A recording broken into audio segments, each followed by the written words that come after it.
Good afternoon, everyone. We're glad to see you and to meet you here at the Avenue Village. Kaya naman po, welcome to our Sunday praise and worship gathering. We're so glad you could join us today. So whether you are here in person or you're joining us online, it is great to have you with us. We hope that you feel the joy for being here with us. Ikaw ba, Dayan? How are you feeling today? Well, Ate Rich, I'm feeling fantastic. Well, May is indeed a wonderful month for me, syempre. And in my experience, it is a month full of fresh beginnings and wonderful moments. And I'd love to share it with everyone. Kaya po sa ating mga ka-village, as we gather here today, let's celebrate these blessings and open our hearts to the wonderful experiences this afternoon may bring. So let's embrace this time of worship with grateful hearts and welcome once again here at the Avenue Village. That's right, Diane, and we hope that everyone will be feeling refreshed and lifted this afternoon. Kaya naman po, on this beautiful Sunday afternoon, let us take a moment to reflect and appreciate the good things in our lives, even the small ones, because it is often the little blessings that brings us the most joy and reminds us of God's love and grace. Minsan nga, Diane, we get so caught up in our daily routines that we forget the things or the positive things na nangyayari sa ating mga buhay. Kaya naman po, ngayong hapon, let us make an effort to pause and give thanks for the things that brings us joy. That's right, Ate Rich and Village would love to hear from you. So, what are that thing or one thing that you are thankful for? So, if you are online po, just drop your thoughts sa ating comment section at sa lahat po ng naririto, kindly turn your head sa ating pong mga neighbor or sa ating pong mga katabi. Sabihin nyo, what are that one thing that you are thankful for? Sige, wag po kayong mahiya to share your feelings, right, Ate Rich? Ano ba yung mga bagay that you're thankful or grateful for about sa Panginoon? Right, Diane? Tama, Ate Rich. Yan, so maybe let's give them about 2 minutes para i-express yung sarili nila sa kanilang mga katabi. Sige, may mga nakikita pa akong hindi nakikipaghuntahan sa katabi. Ayan, so wag po tayong mahiya. Ano ba yung something that you are thankful? Wag po tayong mahiyang i-share yung experience. Ano po sa atin pong mga katabi. Let's radiate yung pagiging, yung sense of gratitude sa atin pong mga buhay. Yan, tama, Ate Rich, because sharing that one thing na ipinagpapasalamat mo sa Panginoon make uplift one's life, syempre, ano po, and that sharing session may brings us closer to each other at syempre sa Panginoon. That's right, Diane. Kaya nga sa atin pong pagpapatuloy, let us keep that sense of gratitude in our hearts. And let's remember that each song we sing and at each prayer we utter is a testament to God's enduring love and faithfulness. Kaya naman po, sa pagkakataong ito, tayo po ay muling manahan sa kanyang presensya. Let us open our hearts and our minds as we go closer to Him. And this is our time to celebrate His goodness and to be filled with His joy. Kaya naman po, as we sing together, let us feel the warmth of His embrace and let the spirit of worship to move through us, renewing our faith and strengthening our spirit. This afternoon, Village, let our worship be a sweet offering to the Lord Almighty. And as we lift our voices, let's rejoice in the truth that we are loved beyond measure by a God who is always with us.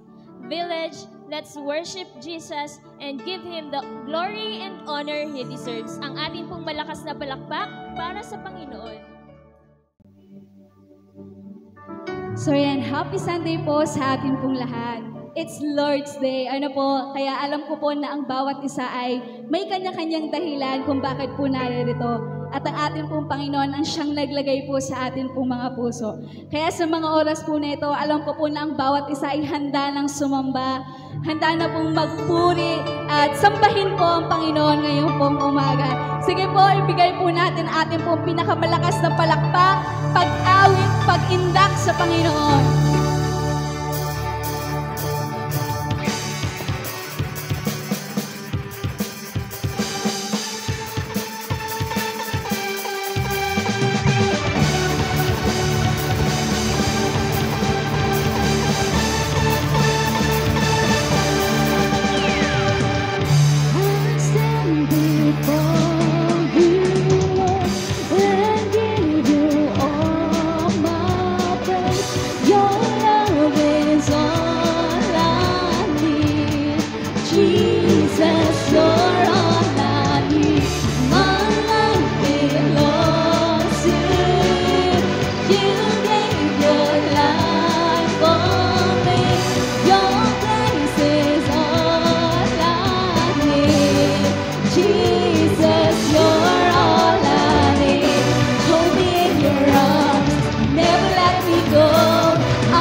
Jesus naman namin.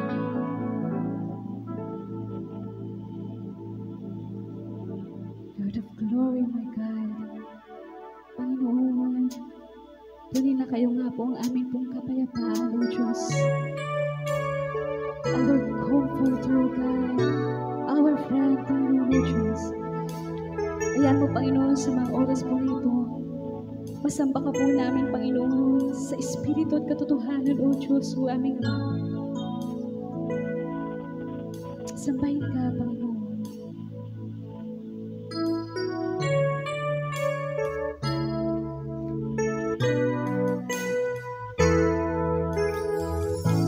Joy of my dear son, all consuming fire, Lord of glory, Rose of Sharon, rare and sweet.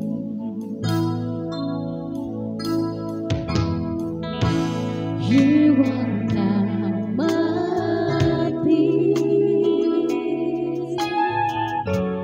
comforter and friend, wonderful, so beautiful, you are to me.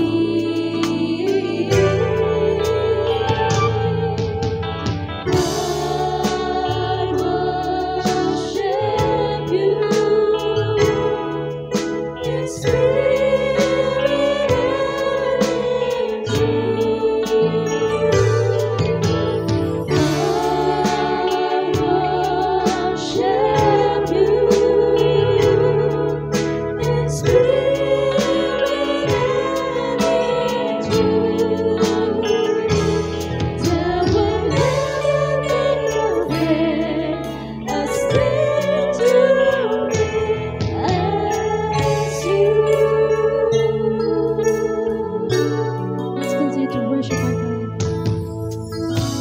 Joy of my dear son, all consuming fire, Lord of glory, Rose of Sharon, rare and sweet. You are now my peace, comforter and friend, wonderful, so beautiful, you are to me.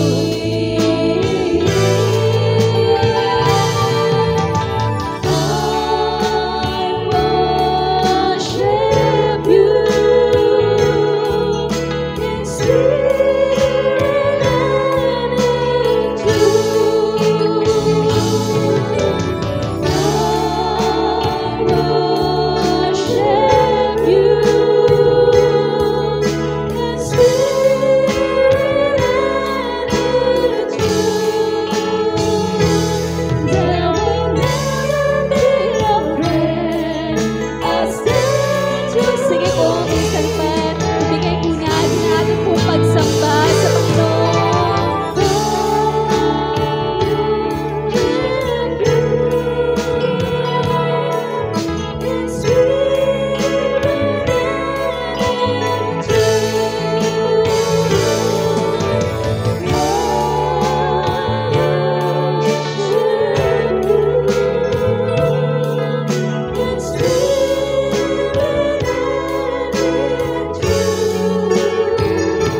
There will never be a friend as dear to wave you. Minsan pa, sabi po sa kanyang salita, ang Diyos ay Espiritu, kaya dapat siyang sambahin sa Espiritu at katotohanan. Panginoon, O Diyos, o aming Ama, we worship you, O God.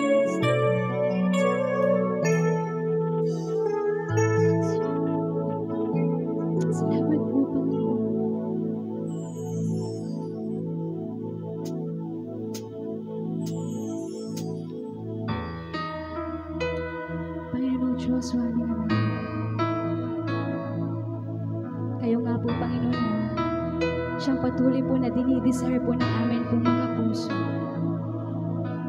All I want in this life, O God, is to truly to know you more, Panginoon aming Ama. Ang makilala ka pa po, O Diyos, at maranasan ka pa po ng tutuhanan sa aming pong mga buhay. Sambahin ka, Panginoon. We worship you.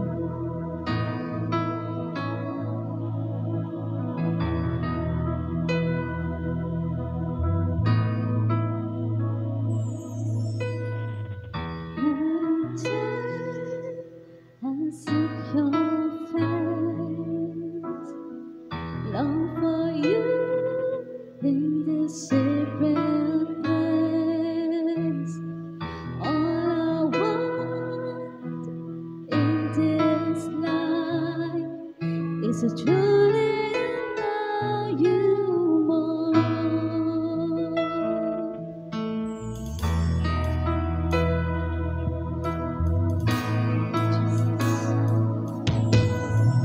As the waters cover the sea,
let's sing to the Lord. Deeper and deeper, I'm falling in love with you. My one desire, come on, church. My only truth.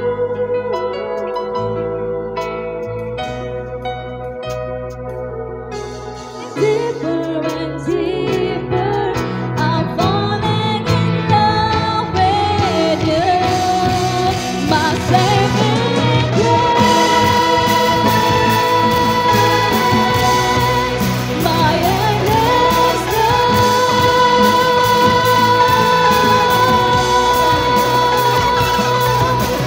Deeper and deeper, I'm falling in love with you, my one desire,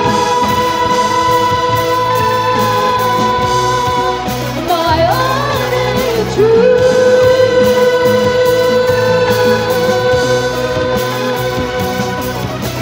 Deeper and deeper, I'm falling. Sige po, minsan pa, my one desire, let's sing to the Lord. My one desire, my only truth.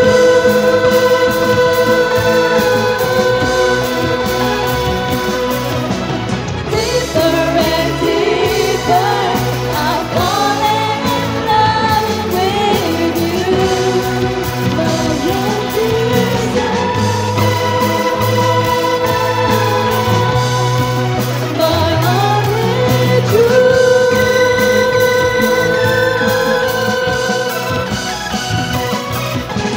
Deeper and deeper, I'm falling in love with you.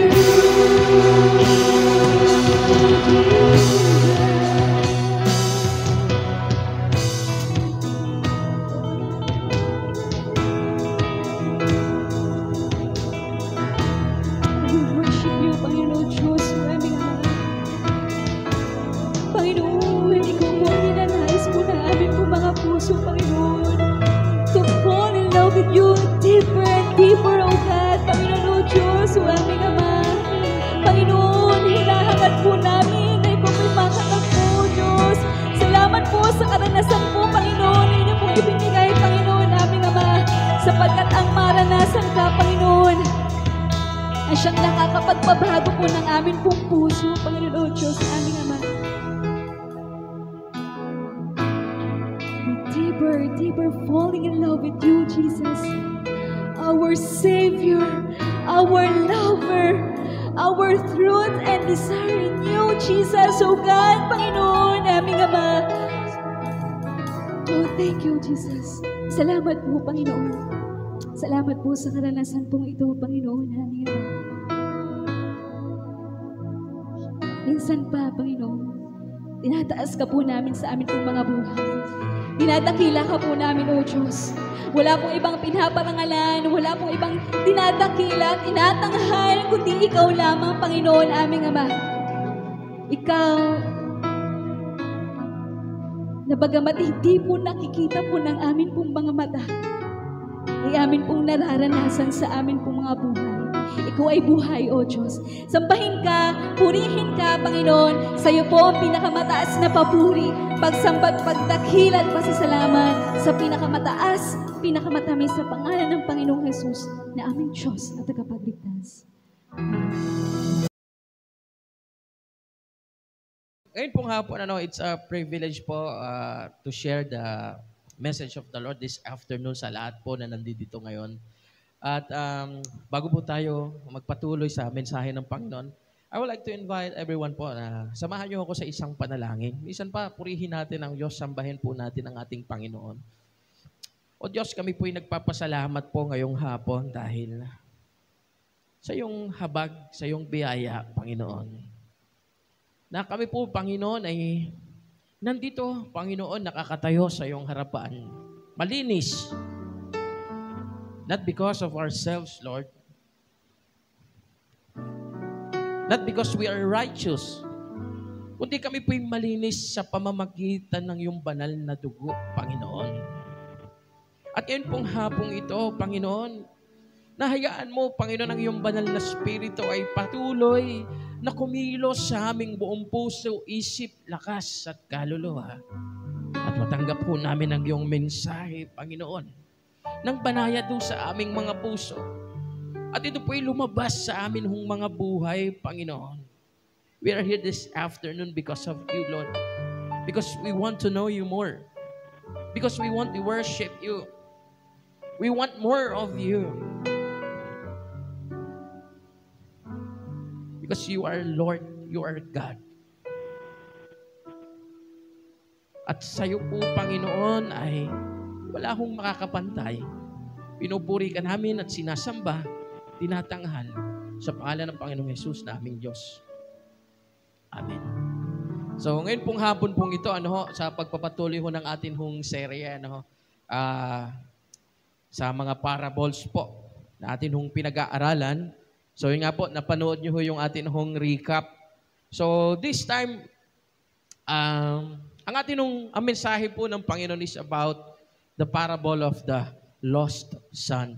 At ito po ay makikita ho natin sa Luke chapter 15. Luke chapter 15, verse 11 hanggang 25.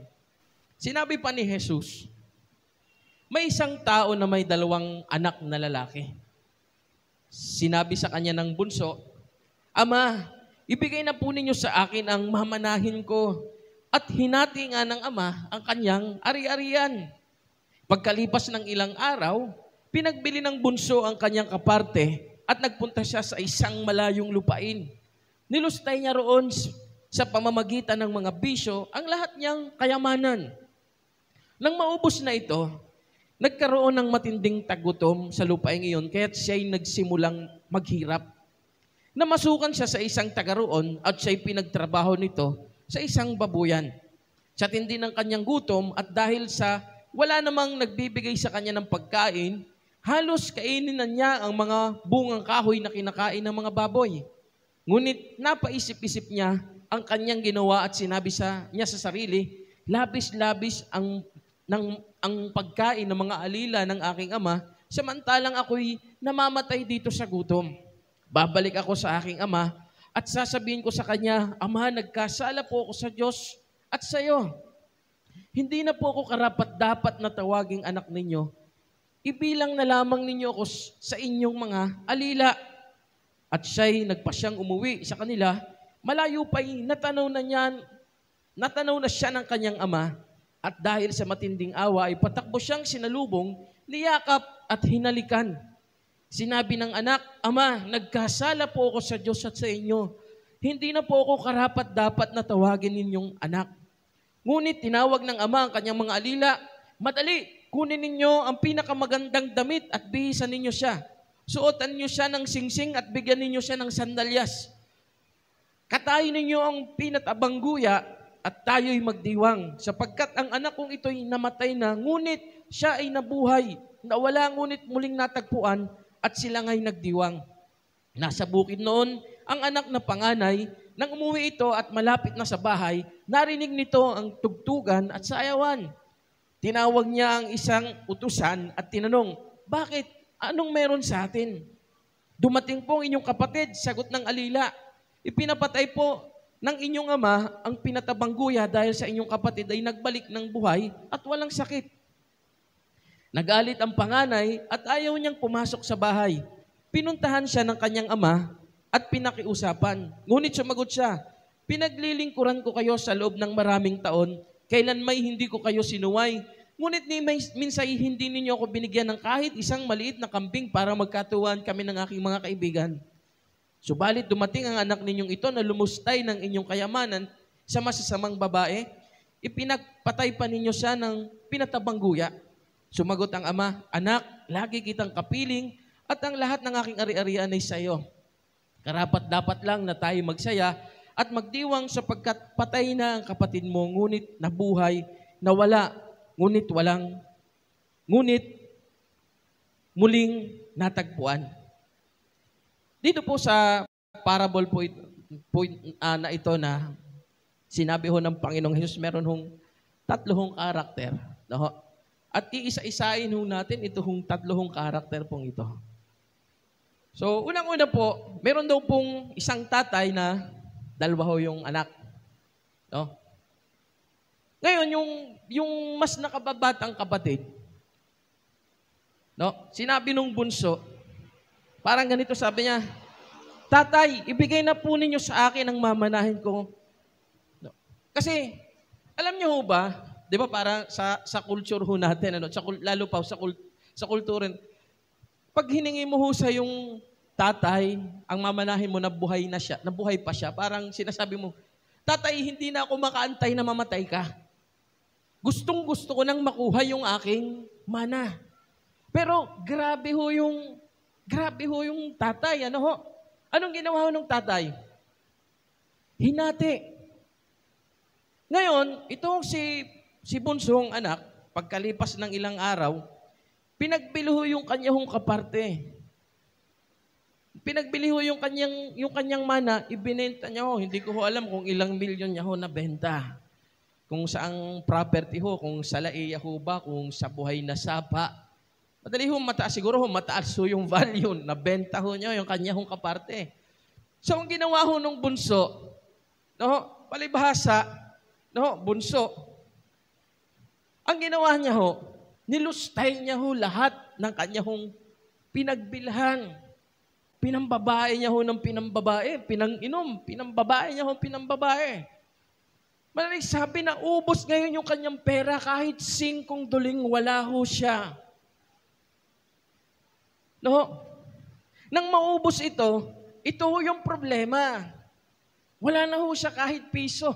Kahit magkano sa kanyang bulsa ko sa atin ng currency, kahit 5 duling, yun ho sabi ko ng mga Pilipino, kahit 5 duling, lalo sa Batangas, ay wala. Taggutom. Ano nga namang ibibili mo, taggutom. Nilustay niya ho lahat Kasi ano siya kumbaga easy go lucky ho siya Yung pag may pera, ubos kung ubos, hindi ho marunong humagtabi. So kaya po, ang nangyari, nag-apply. No? Siyempre ho, anak mayaman siguro. May alipin ho Big sabihin, anak mayaman. May alipin. Nag-apply. So, madali sabi po, walang alam na matrabaho. Kaya po ang na-applyan, nakita niya, hiring. No? Hiring. Piggery boy. Sa sobrang kagutuman, wala hong pambili, nag-apply ho siya. Natanggap.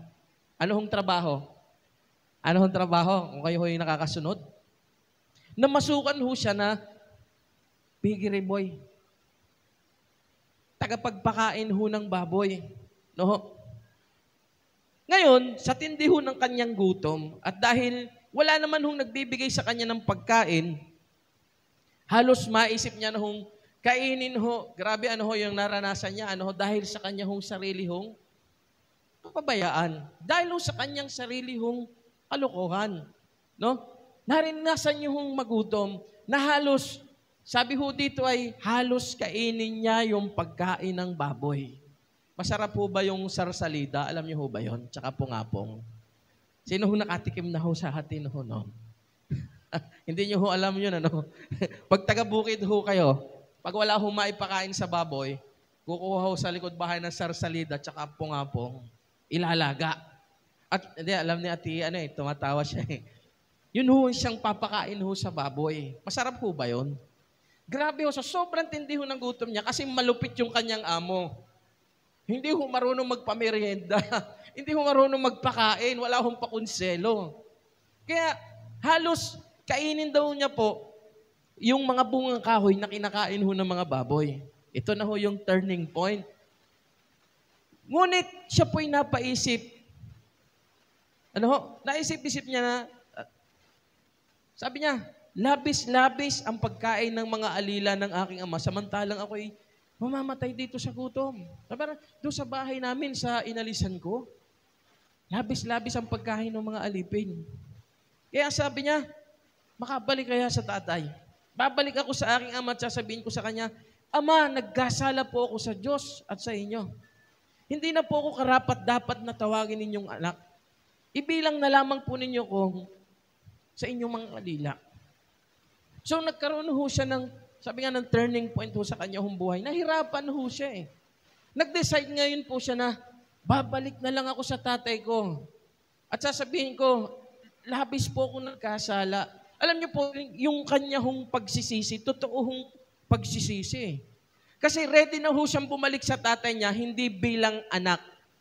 Sa totoo lang. Kundi bilang bilang alipin.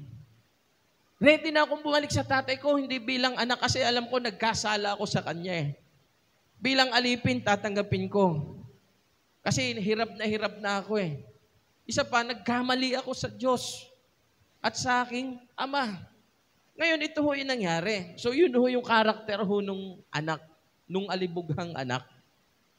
Ngayon, pagbalik niya po sa kanila hong bahay, at siya ho'y nagpasyang umuwi sa kanila, malayo pa'y natanaw na siya ng kanyang ama at dahil sa matinding awa ay patakbo siyang sinalubong, niyakap at hinalikan. Sinabi ng anak, Ama, nagkasala po ako sa Diyos at sa inyo, hindi na po ako karapat-dapat na tawagin ninyong anak. Alam niyo yung ginawa ho ng tatay? Ngunit tinawag ng ama ang kanyang mga alila, madali, kunin ninyo ang pinakamagandang damit at bihisan ninyo siya. Suotan ninyo siya ng singsing at bigyan ninyo siya ng sandalyas. Katayin ninyo ang pinatabang guya at tayo'y magdiriwang. No?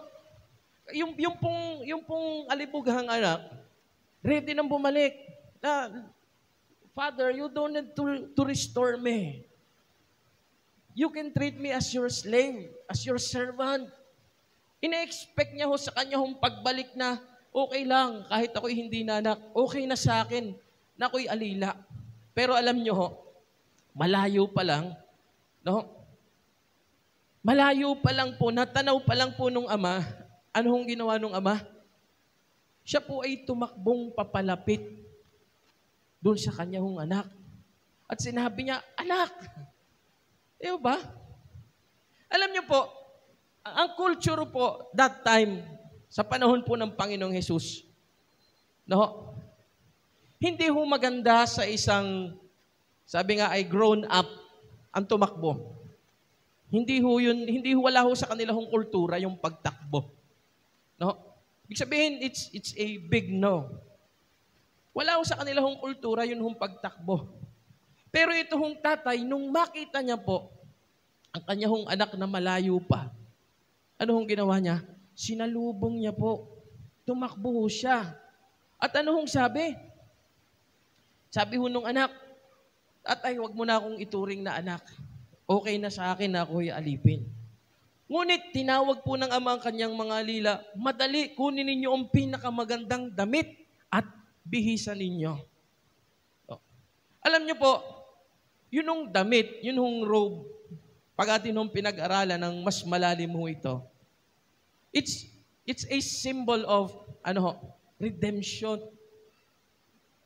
Kasi po ito po ay lumalarawan po, this is a perfect picture of God's love, yung habag po ng Diyos po sa atin. Na yun pong damit, na sabi niya, madali, suotan ninyo ng balabal, ito po ay sumisimbolo ho dun sa redemption ho ng Diyos. If you remember when si Adan at si Eva ay nagkasala ho sa Garden of Eden, ano hong ginawa? Di ba sila'y hubad? Nagdamit ho ng balat ho ng mga dahon-dahon. No? Pero sa pag-alis ho nila sa Garden of Eden, alam niyo ba kung bakit sila pinalaya sa Garden of Eden? Kasi, oo nga ho sila ho'y nagkasala, pero yung pagmamahal po ng Diyos ay hindi ho nagbago. No? Kung atin nung pag-aaralan, ang hindi ho sinumpa ng Diyos ang tao sa kanya hong pagkakasala. Kundi ang sabi niya, ikaw lalaki, magbubungkal ka ngayon, magtatrabaho ka. Ikaw babae, ikaw ngayon ay magdadalang tao. Dahil nagkasala ka, maghihirap ka ngayon sa panganganak. Pero ikaw ahas, sabi niya, sumpain. No? Sabi niya, sumpain ang lupa. Hindi ho sinabi ho ni Yahweh na sumpain ang tao. At sinabi niya, hindi mabuting nandito sa hardin ang mga tao. Kaya inilayo ho ng Diyos. O sila ho'y pinaalis, pero para ho sa kanila hong kapakanan at sa kanila hong pag-alis, ano hong ginawa ng Diyos? Binigyan ho ng balabal.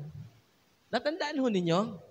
Binigyan ho ng balabal. It's a sign of redemption. Hindi ko kayo sinumpa. Sa halip, ito ang balabal. I-redeem ko, i-restore ko kayo. No? At yun po yung simbolo ng balabal ho. Kaya po yung sabi ho nung tatay, madali bigyan ninyo ng balabal. No? I-restore ko ang aking anak. Bigyan ninyo ng singsing. Ano po yung singsing? Oh, it's a sign of sonship. Na hindi kita alipin. Na hindi kita ampon. Anak kita, ito ang singsing. Nakapaa yung kanyang anak, mabaho. No? Sabi nga nung anak, Father, you don't need to restore me. Nagkasala ako sa iyo, Ama. No? Pero hindi. I-redeem kita, anak kita, bigyan ng singsing. Bigyan nyo ng sandalyas. No? Kasi that time po, ang mga alipin ho, nakapaa. Alam nyo ho, nakapaa. Wala hong sandalyas. Kaya po, it's a sign po na, you are not my slave. Hindi ko kayo slave. Hindi ko kayo alipin. Kayo ay aking anak. Hindi ka na alipin ng kasalanan. No? So, sabi ko nga po sa inyo, it is a perfect picture po ng habag at biyaya ng Panginoon. Subalit, ito yung sunod ho nangyari. Sabi ho dito ay, nasa bukid noon ng panganay, nang umuwi ito at malapit na sa bahay, narinig ito ang tugtugan at sayawan. Kasi bakit po? Pinagpatay kasi ng pinatabang guya. No? Alam niyo ho, that time, yun hong, yung nire-reserve ho nila, yung, sabi nga po, yung pinatabang guya, nire-reserve ho nila yan para sa special occasions. Kaya po, ito ho yung anak, nasa bukid noon ng anak na panganay, nang umuwi ito at malapit na sa bahay, narinig nito ang tugtugan at sayawan. Tinawag niya ang isang utusan at inanong, bakit anong meron sa atin? Sabi niya, dumating po ang inyong kapatid. Sagot ng alila, ipinapatay po ng inyong ama ang pinatabang guya dahil ang inyong kapatid ay nagbalik ng buhay at walang sakit. Nagalit ang panganay at ayaw niyong pumasok sa bahay, pinuntahan siya ng kanyang ama at pinakiusapan. Ngunit sumagot siya, ito yung ugali ho ng panganay.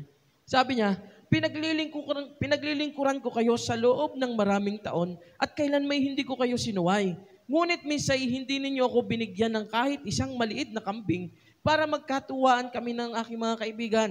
Subalit nang dumating ang anak niyong ito na lumustay ng inyong kayamanan sa masasamang babae, ipinagpatay pa ninyo siya ng pinatabang guya. Sumagot ang ama, anak, lagi kitang kapiling at ang lahat ng aking ari-arian ay sa iyo. Nararapat lang na tayo magsaya, magdiwang sapagkat patay na ang kapatid mo, ngunit nabuhay, nawala, ngunit muling natagpuan. Sabi niya, patay na, ngunit muling hinabuhay. Kaya sabi ko nga po sa inyo, ito ho yung perfect picture ho ng pag-ibig ho ng Diyos sa atin. Na minsan po sa ating buhay, naging prodigal ho tayo, aminin ho natin. Na minsan ho sa atin hong buhay, sabi ho ng Romans 3:23, na tayo pong lahat ay nagkasala at wala hong nakaabot sa kalwalhatian ng Diyos. Lahat ho tayo ay naging alibugha. Pero dahil po sa pag-ibig ho ng Diyos, sabi nga po, tayo ho ay patay na, ngunit muling nabuhay. Na ito ho yung ugali naman nung yung panganay hong anak. Na sinasabi niya na, Tatay, lagi kitang pinaglilingkuran. Ginagawa ko ang lahat ng ito. Subalit, kahit nga isang kambing, hindi mo nga ako nabigyan. Para naman magkaroon kami ng party-party ng mga tropa. Kasi narinig niya po may tugtugan. Pag-uwi niya, sabi niya sa alipin, "Uy, halika, ano meron dyan?" Naku, dumating yung kapatid mo. No? Natuwa yung tatay mo, walang sakit. Akala niya patay na eh. Kaya pinapatay sa amin yung nireserve na guya. Yan kaya may party-party doon. May sound system, may EMT. Diba? May tugtugan.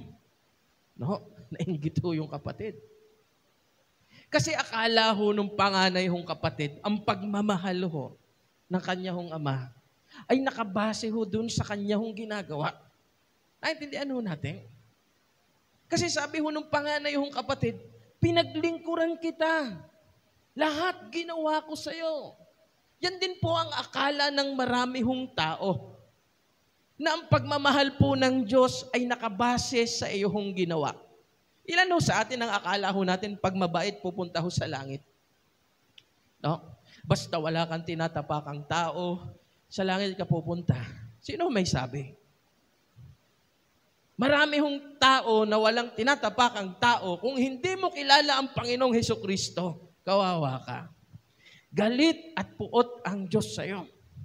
Kasi hindi ho tayo tinitingnan ng Diyos sa atin hong mga ginawa. Kasi pag sa atin hong mga ginawa ho tayo tiningnan, lahat ho tayo prodigal. Lahat ho tayo alibugha. No? Romans 3:23, lahat tayo alibugha. At wala hong nakaabot sa kalwalhatian ng Diyos. Lahat ho tayo lumustay. No? Wala hong tatanggi. Lahat ho tayo nilustay ho natin ang atin hong mana sa Panginoon. Parang ganun ho eh. Lahat ho tayo nagkasala. No? Wala ho sa ating walang kasalanan. In the moment po na hindi na ho ako karapat-dapat, Panginoon, na tawagin mong anak. No? Sabi ko nga po, naalala ko ho yung mga panahon po na ako pinagsisimula po sa ministry. O nung mga panahon po na, somehow po, may mga panahon po na nabigo mo ang Diyos. Aminin ho natin yan. Wala naman hong perfect na nakakasunod ho sa Panginoon. Wala. Lahat ho tayo kinahabagan po ng Diyos. May mga times po na bagsak ho tayo eh. No? May mga times po na nagkamali ho tayo. May mga times po na nagkasala ho tayo sa harapan ng Diyos. At masasabi mo na, Panginoon, hindi mo na ako karapat-dapat tawaging anak. Pwede po akong maging alipin. Tanggap mo pa ba? Alam niyo ho, naalala ko ho one time, lagi ko hong nakukwento. Meron akong Bible study, meron doong isang magulang. Ano ho ito eh? Sabi ho sa atin sa Batangas, barako ho ito eh. No, siga ho ito. So, sa amin ng Bible study, tuturo ako, siguro mga magwa 1 month o 3 weeks na ho ako nagtuturo. So yun yung tatay hong yun, aali-aligid lang ho. Pero alam ko, siya po yung nakikinig. Parang, kunwari, dadaan, mamaya dadaan na naman. No? Hanggang sa isang gabi, lumapit ho siya sa akin. Sabi niya, Pastor, ito ho yung tanong niya sa akin. Naalala ko sa kanya eh. Ito hong alibugang anak. Sabi niya, Pastor, tanggap pa kaya ako ng Panginoon?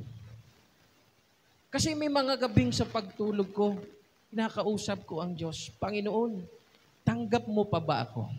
Sa dami ng nagawa kong matinding kasalanan. Yan yung sabi niya sa akin. That moment po, nag-confess ho siya sa akin ng kanyang mga kasalanan. Nag-iyakan ho kaming dalawa.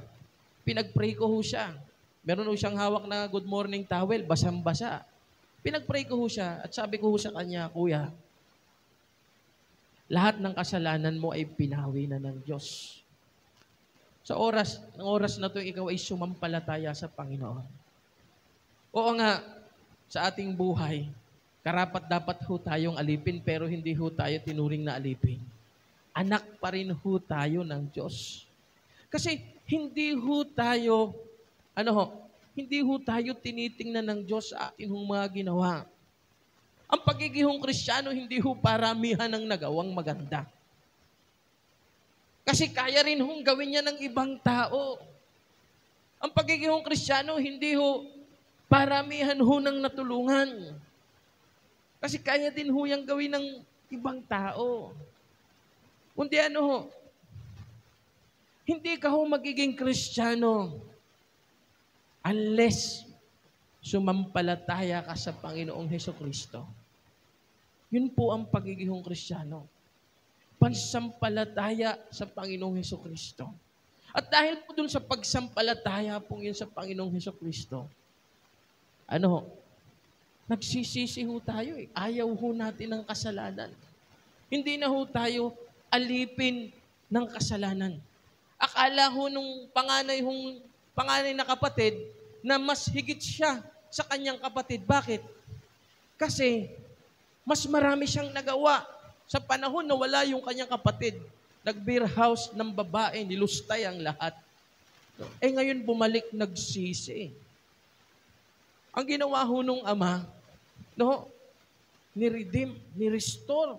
Ni-restore ho ng ama eh. Kasi alam niyo ho, ang picture ho nito, pagbalik niya ho sa kanyang tatay, mabaho. Yung kanya hong damit para hong basahan. Kasi ikaw ho yung magtrabaho sa baboyan tapos walang pakialam yung amo. Diba? Gutom na gutom. Mabaho. Kaya dali, kuhanin ninyo yung damit, yung balabal. Lagyan ninyo ng balabal. Kasi i-restore ko yung anak ko. Ito yung singsing. Patunay na ikaw ay anak ko. Bigyan ng sandalyas. Patunay na hindi ko siya alipin. Yan ho ang pag-ibig ho ng Diyos. No? Kaya sabi ko nga po, lahat ho tayo sa atin hong buhay, lahat ho tayo ay nagihong, alibugha. Aminin ho natin yan. Roma 3:23, lahat ho tayo naging alibugha. Subalit dahil po, saan? Dahil po sa pag-ibig ho ng Diyos. Nakalimutan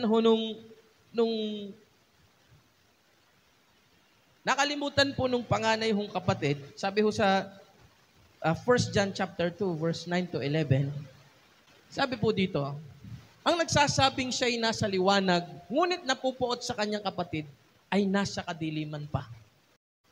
No? Ulitin ko ho. Ang nagsasabing siya'y nasa liwanag, ngunit napupuot sa kanyang kapatid, ay nasa kadiliman pa. Sasabihin ho natin, nasa liwanag ho tayo. Pero kung sabi nga ho, kung ikaw ay napupot sa iyong kapatid, nasa dilim ka pa. Hindi ho tayo naligtas dahil marami ho tayong ginawa. Yun yung pagigihong anak. Yun yung pag-ibig ho ng Diyos. Anak pa rin. Kaya I don't believe na ang kaligtasan po ay nawawala. Makinig ho kayong lahat. I don't believe na ang kaligtasan po ay nawawala. Kasi po kung nawawala ho yung kaligtasan, di sana naging ampon. Anak pa rin. Alibugha nga lang. Pero anak pa rin. Naintindihan ho natin? Di sana naging ang alibughang ampon, ang naging alibughang alipin. Kasi po, kung ang pagbabasihan po ng Diyos ay ang atin hong mga ginawa, lahat ho tayo, galit at pot ang Diyos ho sa atin. Kaya I don't believe na ang kaligtasan po na tinanggap ho natin sa Panginoong Hesukristo ay nawawala. Once na tayo po ay sumampalataya sa Panginoong Hesukristo, pinawi niya na lahat ng kasalanan. Pinawi niya na lahat ng kasalanan. At sabi ho dito, sa Korinto, sabi ho dito, sino makapag-ihiwalay sa atin sa pag-ibig ni Kristo? Ang kaguluhan kaya, ang kapighatian, pag-uusig, pagkagutom, kahirapan, panganib o kamatayan, ayon sa nasusulat, dahil sa inyo'y buong araw kaming pinapatay, turing nila sa amin ay mga tupang kakatayin lamang. Hindi sa lahat ng mga ito ay tayo lalong higit pang magtatagumpay sa pamamagitan niya na nagmamahal sa atin. Sabi niya, verse 38, sapagkat natitiyak kong walang makapag-ihiwalay sa atin sa pag-ibig Kahit ang kamatayan o ang buhay, ang mga anghel, ang mga pamunuan, at ang mga kapangyarihan ng kasalukuyan o ang hinaharap, ang kataasan o kalaliman, o alinmang nilalang, ay hindi makapaghihiwalay sa atin sa pag-ibig ng Diyos na ipinagkaloob sa atin sa pamamagitan ni Kristo Jesus na atin hong Panginoon. Tanong ko sa inyo, meron ho ba? Wala. Oo, tayo ho ay naging alibugha, pero dahil ho sa pag-ibig ng Diyos na pinagkaloob ho sa atin, nanatili ho tayong anak. At sabi ko nga po sa inyo, kaya po, ang meaning ho ng parable pong ito, ikinuwento ho ito ni Jesus because this is a perfect picture of His love, of His grace. Kung gaano kanya kamahal. Sabi mo sa katabi mo, kahit alibugha ka, mahal ka ng Diyos. Ni-restore ho tayo ng Diyos. There are times po sa ating hong buhay, may mga pagkakataon po nagkakamali ho tayo eh. At sabi ko nga po, nung minsan ho, nagkamali ho ako, Panginoon. Parang ganito ho eh. Okay na sa akin, alipin mo na ako. Pero hindi. Anak pa rin kita. Alibugha ka, pero anak pa rin kita. Ito ang balabal, ang singsing, ang sandalyas. Nagpapatunay na anak pa rin kita kahit anong mangyari. I will restore you. Simula pa lang yun ho yung plano ho ng Diyos. Kaya po, sabi nga ho dito, kahit sino mang nilalang. Pag ikaw po ay anak ng Diyos, anak ka na ng Diyos. Wala na hong makakabawi ho nito. Hindi ka na ho pwedeng gawing ampon. Naunawaan ho natin. Hindi ka na pwedeng gawing ampon.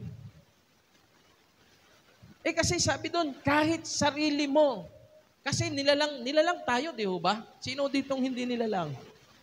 Lahat ho dito nilalang, di ba? Wala naman nung hindi nilalang. Ang sabi ho dito, kahit sino mang nilalang. Kahit sarili ho natin, pag ikaw po ay pinili ng Diyos, anak ka ng Diyos, wala hong makakapaghiwalay. Maliwanag po yan. That's why I don't believe na ang salvation po ay nawawala. Na nagkasala ko mamaya, pagtulog ko ngayong gabi, nakalimutan kong mag-sorry Lord. Namatay na ako bukas na stroke, na heart attack. Sa impyerno ang bagsak mo. Kasi hindi ka nag-sorry. Mali. That moment na ang Panginoong Jesus ay namatay ho sa krus. At sa sino mang sumampalataya sa Kanya, meron na hong buhay na walang hanggan. Huwag na ho nating tawagin buhay na walang hanggan kung may hangganan. Pag nagkamali, may hangganan na. Bakit pa ho buhay na walang hanggan? Naunawaan ho natin. Nakakagawa ho tayo ng mabuti dahil ito ho'y bunga ng atin hong pananampalataya. Sapagkat sabi ho rito, sa Kanya hong pagkamatay sa krus, pinasan niya ang ating mga kasalanan upang tayo'y mamatay sa kasalanan. So maliwanag po ang isang Kristiyano, patay na sa kasalanan. Pag sinabing patay, mabubuhay pa ho ba? Nakabalita na ho ba kayo ng patay na buhay? Dalawa lang po yung nabalitaan ko, si Lazaro at si Jesus Christ. Si Lazaro, pagkabuhay niya, namatay na ulit. Si Jesus Christ, nung muling mabuhay, ang kakaiba, umakyat ho sa langit. Kaya iba ho ang Panginoong Jesus. Sa history ho ng daigdig, dalawa lang hong patay na nabuhay yung akin nung nabalitaan na totoo. Maliban na lamang po doon sa kwentong barbero na patay, binanas, bumangon sa kabaog, tapos naligo ulit, tapos humiga na uli.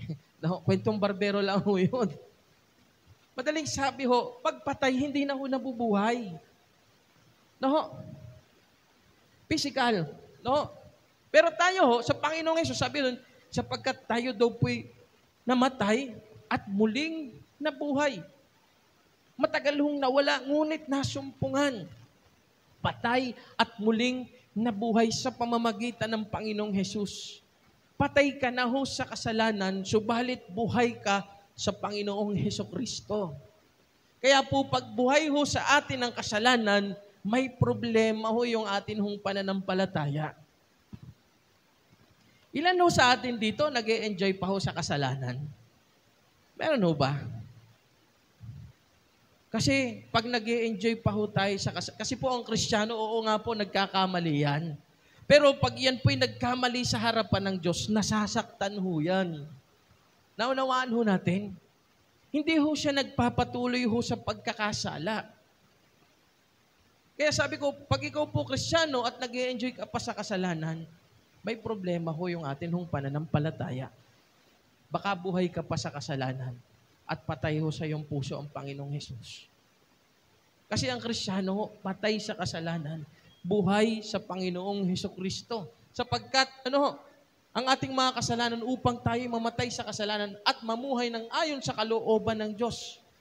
Sabi ho rito, sa pamamagitan ng kanyang mga sugat, tayo ho ay pinagaling. Naging matuwid ho tayo sa Panginoon, hindi ho dahil sa ating hong kagalingan, dahil magaling ka, dahil mabait ka. Sa pamamagitan ho ng sugat ng Panginoong Hesus, tayo po ay pinagaling. Tayo po ay naligtas dahil po meron hong Panginoong Hesus na pinako ho sa krus. Binugbog ho ng buong batalyon. Pinagduduraan. Ginulpe, pinagahampas ng tambo sa ulo. At sabi nga po sa Bible, ang buto niya ho sa katawan, sa masid ho ay mabibilang. Sabi niya, sa dibdib niya ay naghari ang malaking pagkasindak. Sabi niya, parang pagkit ang puso ko, natutunaw na agnas. Ang Panginoong Hesus nung ipako ho sa krus, di ho makilala. Alam niyo ho kung bakit? Kasi ni-restore ka niya. Kasi ang kalooban ho ng Diyos ay manatili kang anak sa pamamagitan ho ng pagsampalataya ho sa Kanya. Naunawaan ho natin yung pag-ibig ng Diyos. Naalala ko ho ang ating tema ho ngayon hong taong ito is unashamed. Paalala ko nga po sa akin ho mga pastoral staff sa Balagbag. Sabi ko, unashamed ho tayo. Kasi sabi ko, baka po yung church, ay sarado na. Baka ho yung church ay sarado na para ho sa mga taong walang pagkakakilala ho sa Kanya. Huwag ho nating suluhin yung pag-ibig ng Diyos na atin hong nararanasan. Sa halip po ay ibahagi po natin ito sa iba. Unashamed. Di ho ba? Hindi ho tayo nahihiya. Na ano po? Naipangaral, naipakilala ang Panginoong Hesukristo sa mga taong wala pa hong pagkakakilala ho sa Kanya. Ano ang ginagawa ho natin bilang Kristiyano? Gayong mahal ho tayo ng Panginoon. Kaya ho, sabi ko nga po, alam niyo, kaya ho kami nagpapakapagod. Kasi sabi ko, pinaalala ko po, baka kasi mamaya yung church ritual na lang ho natin ito eh. Baka ritual na lang natin na Sunday, pupunta ho tayo ng church, kukwento-kwento, kakain ng konti, tapos uuwi na ho sa bahay. Tapos dadating na naman ho yung linggo, atin na ulit ho tayo dito. Ganun ho ulit. Ang tanong po ay, naitawid mo ba yung pag-ibig ng Diyos sa iyong buhay? Naiparamdam mo ba yung pag-ibig ng Diyos sa iyong buhay? Sa nakaraan pong isang linggo, naiparamdam mo ba yan? Hindi ka ba nahiya na siya po ay pakilala? Kasi, yun ang pag-ibig ng Diyos na nag-uumapaw sa ating puso na Panginoon, ni-restore mo ako. Hindi na ho dapat ako anak. Alipin na sana ako. Hindi po ako papayag na hindi ito malaman ng iba. Tumigil na ho ba tayo? Kasi po, ano na ho ngayon? May. Malapit na ho ang June. Anyari ho sa atin. Humahayo pa ho ba tayo? Lumalabas pa ho ba tayo para ipakilala ho ang pag-ibig ng Panginoong Hesus? Kasi ito po ay perfect na picture ho ng pag-ibig ng Panginoong Hesus. We are unashamed. Paalala lang ho sa ating lahat, paalala lamang po. No? Na ilan hong mga tao ang wala pang pagkakakilala sa Kanya. Ano hong ginagawa ho natin? O kampante na ho tayo sa atin hong mga ministry. Kampante na ho tayo dyan. Na pagdating ko ho ng Sunday, titimplahin ko ho itong audio, set up ko ho itong projector. Antay na lang ng dadating kung sino. Basta may nakahayang pagkain dyan. We're doing the same thing again and again and again. But the question is, are you still unashamed? Ang tanong ho, unashamed pa ho ba tayo? Ramdam mo pa ba yung pagmamahal ng Diyos sa iyong buhay? Kung ramdam mo, iparamdam ho natin sa iba. Huwag ho tayong mahiya. Gayon po, sa pamamagitan ho ng kanya hong mga sugat, tayo ho'y pinagaling. Kamusta ho kayo sa eskwelahan, mga estudyante? May kausap nga ho kanina bago ho ako mag-preach. Sabi ko, kasi diba, kaya gusto mong maging magaling sa school? Kasi meron kang Panginoon. Diba, kaya gusto mong makakuha ng magandang trabaho na malaki ho yung sahod. Bakit? Kasi meron ho tayong Panginoon. At ito hong mga tools na binigay ho sa akin ng Panginoon ay pwede ko hong gamitin para ho maipakilala ho ang kanya hong pangalan. Nandun pa ho ba tayo? Ang tanong ko, nandun pa ho ba tayo, mga estudyante? Nag-aaral pa ho ba tayo dahil merong Panginoon na gusto kong ipakilala?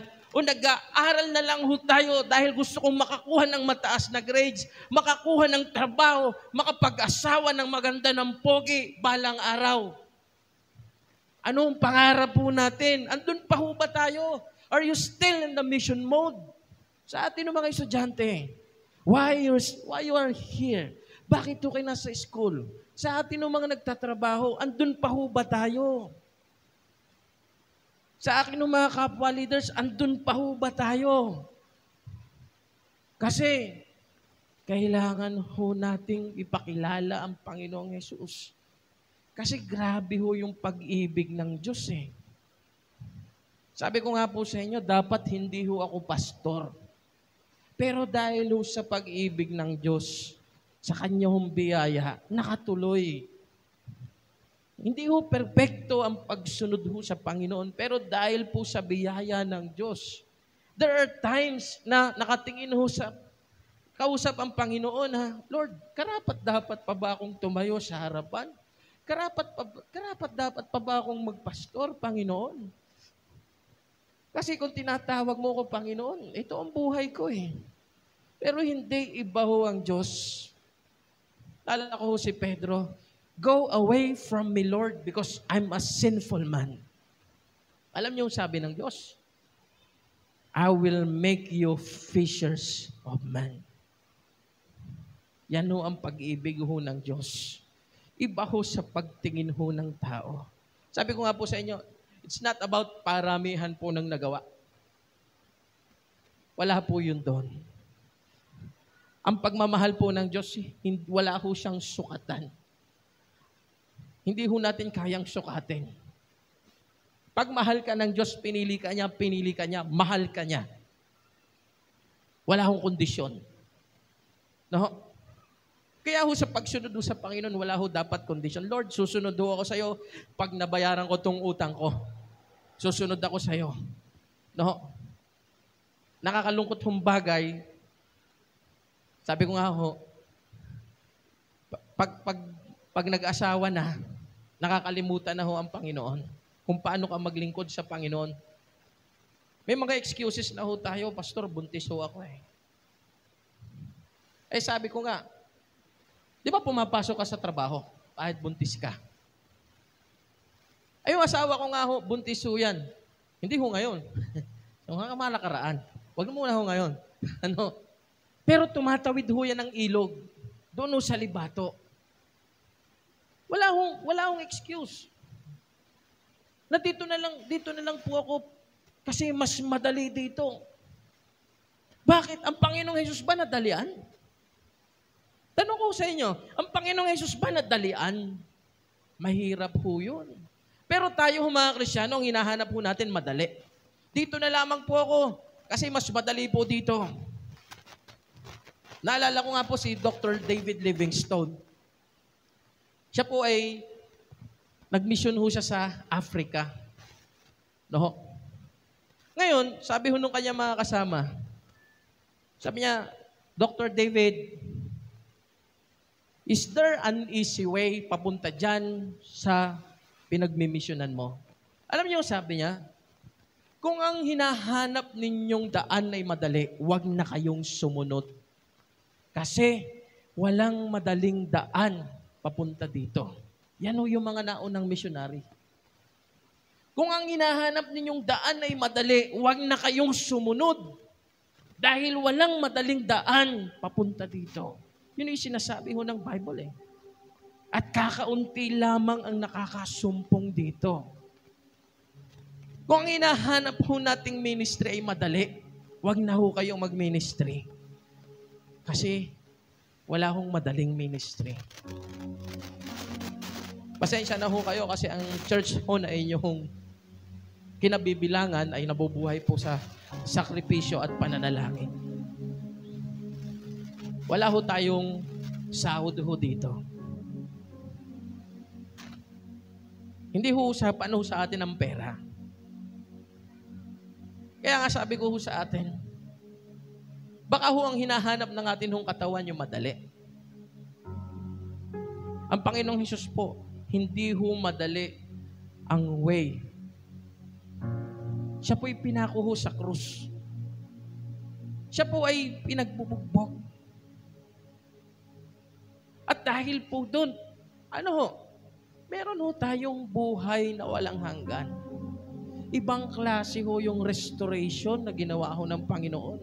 Ang kabayaran ho, alam nyo ho, ang pumalo to, ang balabal. Alam nyo ho kung ano? Banal na dugo ng Panginoong Hesukristo. At dahil ho doon, na-restore ho tayo. Hindi ho tayo alipin ng kasalanan. Still, tayo pa rin po ay mga anak ng Diyos.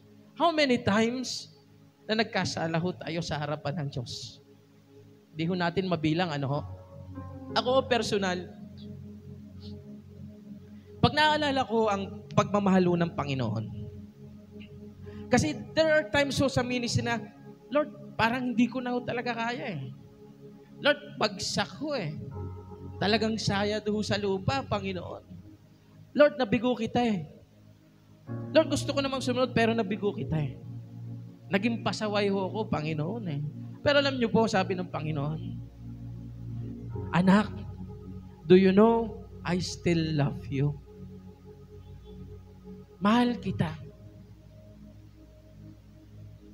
At sa tuwing titingnan ko po ang ginawa ho ng Panginoong Hesus sa krus, imposible ho na hindi ho ako mabasag personal.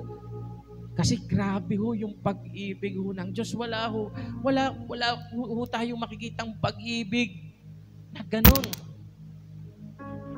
Na Panginoon, nagkasala na ako sa iyong harapan, pero mahal mo pa rin ako. Anak mo pa rin ako. Na Panginoon, nilustay ko na lahat eh. At sagad ho yung kasalanan ko eh. Pero mahal mo pa rin ako. Kaya sabi ko nga po, sino ho bang makapag-ihiwalay sa pag-ibig ng Diyos? Wala.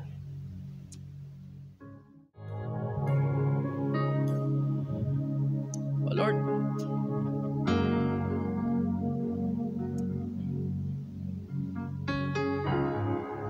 inaamin po namin, Panginoon,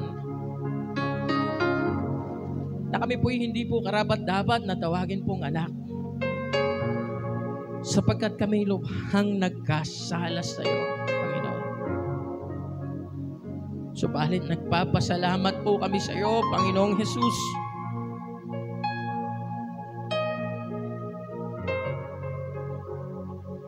Sapagkat tinubos mo ang lahat ng aming mga kasalanan noon, ngayon at maging sa hinaharap. Sa pamamagitan po ng iyong pagkamatay sa krus. Sa pamamagitan yung banal na dugo na nabubuhos sa krus ng Kalbaryo. Panginoon, salamat dahil po dito, nagsabihin mo, Panginoong Jesus, it is finished. Malaya ho kaming nakakalapit sa iyo, Panginoon. Kami po'y malinis, hindi ho dahil sa aming mga sarili. Nilinis mo kami, Panginoon. O Panginoong Jesus, salamat po sa iyong yakap. Salamat po, Panginoon, sapagkat kami, Panginoon, ay hindi na alipin ng kasalanan. Salamat, Panginoon, dahil kami po, O Diyos, ay malinis sa iyong harapan sa pamamagitan ng Panginoong Hesukristo. Kami po, Panginoon, ay tinawag mo hong anak. At kami po'y nagkaroon po ng karapatan na tawagin kang Ama. Salamat, Panginoon. Wala hong hanggang pasasalamat ang amin hong pinaaabot ho sa iyo, Panginoon. Nahayaan mo po ang buhay pong ito na nilinis mo, Panginoon, ay maparangalan ang iyong pangalan, O Diyos.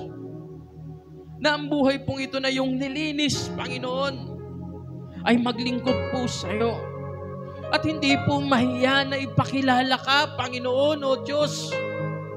Sapagkat alam ho namin na merong Diyos, merong Jesus na namatay para ho sa amin, na nagmahal po sa amin ng wala hong kondisyon. Kaya, Panginoon, sino kami para mahiya? Hayaan mo po, Panginoon, kung saang lugar mo kami nilagay. Kung kami po yung estudyante, Panginoon, ibalik mo sa amin ang alab ng amin hong puso sa paglilingkod. Ang alab po ng puso na nandito ho kami, not because gusto ho naming maging magaling. We are here because of you. Nandito ho kami dahil gusto ho naming magkapera ng marami. Hindi ho, Panginoon, narito ho kami dahil gusto ka ho naming mapaglingkuran. Narito ho kami, Panginoon, dahil gusto ho naming masamba at may pakilala, Panginoon. Kung ang bagay pong ito'y nakakalimutan na po ng marami, Panginoon, paalala niyo ho sa amin na meron nung Jesus na namatay para ho sa amin. Bigyan niyo ho kami, Panginoon, ng tapang. Bigyan niyo ho kami ng alab, Panginoon, O Diyos. Kagaya ho ni Pablo, Panginoon, sa mga Hudyo, sa mga hintil, sa mga mahihina, Panginoon. Siya po'y nakibagay upang ikaw po ay maipakilala, Panginoon. We are unashamed dahil meron hong Jesus na namatay para ho sa amin. Samahan niyo ho kami, Panginoon, sa amin hong pagmimisyon, sa amin hong paglilingkod. Panginoon, sa amin hong pag-akyat sa bundok, Touch of Glory Prayer Mountain, Lord. Dalangin ho namin, Panginoon, mangusap ka sa bawat isa. Mangusap ka ho sa amin, Panginoon. Nung kung kami po'y hindi na ho nangangarap, bigyan niyo ho kami ng pangarap. Kung kami po, Panginoon, mga nanghihina, palakasin niyo ho kami, Panginoon. Paalala niyo ho sa amin ang ginawa niyo ho sa krus araw-araw. Nang sa gayon, Panginoon, araw-araw ho kaming mabasag, Panginoon.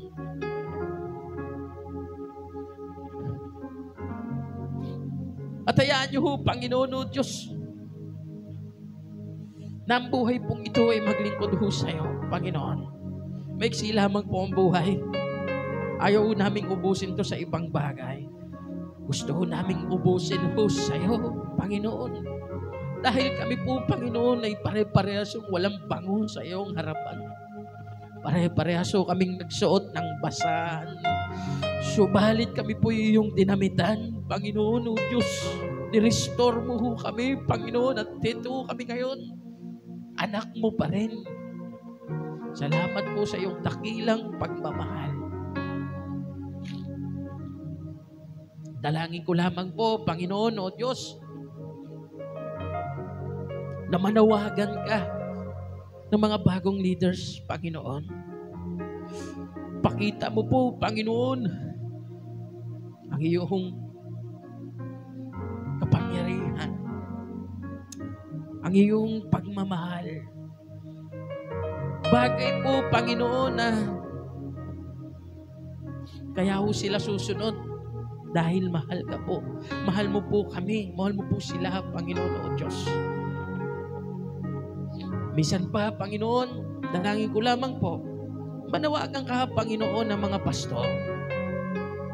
Manawagan ka, Panginoon, ng bagong leaders na patay ho sa sarili. Sapagkat kami po ay namatay na. Subalit, muli mo hong binuhay. Buhay sa iyo, Panginoon. Patay na ho sa kasalanan. At sa hapon pong ito, Panginoon, alam ko po, Panginoon, na ang pag-ibig mo ay naranasan at naramdaman ng mga tao nandito.